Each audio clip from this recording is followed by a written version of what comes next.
今日有位表友攞咗隻停咗嘅歐米茄嚟維修，佢話之前已經喺其他地方整過，但係行時仍然唔穩定。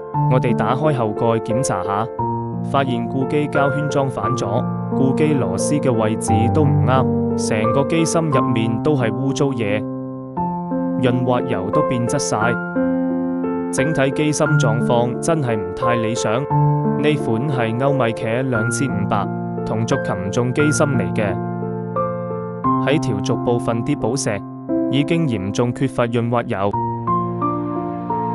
條夾板背面都見到有唔少金屬碎屑，就係吊夾板上啲金屬碎渣。呢啲問題如果唔處理，會影響機芯傳動同走時穩定性。拆晒所有零件，逐件用手工清洗。清洗完成之後，封鉗準備重新裝嵌。呢個就係清潔好嘅機芯。我哋會檢查傳動系統有冇問題，再調校走時誤差，最後測試手錶嘅走時狀況。而家走時表現非常理想。